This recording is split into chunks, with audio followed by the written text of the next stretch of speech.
दुःख त गर्नै पर्छ यार, पसिना त बगाउनै पर्छ। हातमा ठेला र पैतलाको छाला नउकिन्जेलसम्म मेहनत त गर्नै पर्छ।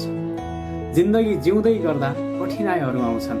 समय र परिस्थिति सँगसँगै बाध्यता र आवश्यकताहरू पनि आउँछन्। बेला बेलामा जिन्दगीले रुवाइरहन्छ, दुःख दिइरहन्छ। भनिन्छ नि, आँखाबाट आँसु नबगाएसम्म प्याज त काटिँदैन भने। यो त एउटा जिन्दगी हो।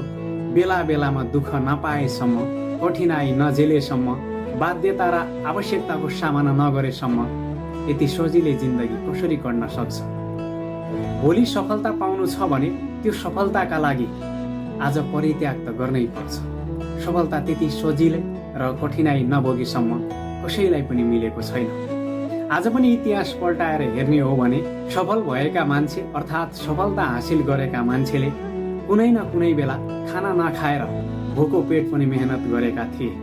घाम असिना पसिना केही पनि नभनेर दुःख गरेका थिए अनि मात्र सफलता हातमा आएको थियो।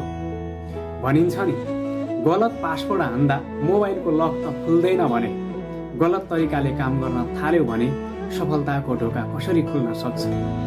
गलत तरिकाले काम कसैले पनि गर्नु भएन। सही तरिकाले काम गर्नुहोस्। भोलिका दिनमा इन फ्युचरमा तपाईको सफलता अवश्य पनि तय हुनेछ। गन्तव्य तपाईको हो, तय गर्ने तपाईले हो, सफलता तपाईको हो। बिचमा आउने बाधा अडचन र कठिनाइलाई कसरी सामना गर्नुहुन्छ त्यो तपाईको तकदिरमा लेखिएको छ अनि तपाईको हात बजाएर मात्रै अगाडि बढ्ने हो। यस्तै मोटिभेसन भिडियोको लागि मलाई फलो गर्न नबिर्सिनु होला र डिमोटिभेट भएका साथीहरूलाई मोटिभेट गर्नका लागि मैले युट्युब च्यानल पनि खोलेको छु। बेला बेलामा भन्दै आएको छु। जे स्क्वायर इन्स्पायर प्रोफाइलको पनि भिडियो लिङ्क पनि राखिदिएको छु।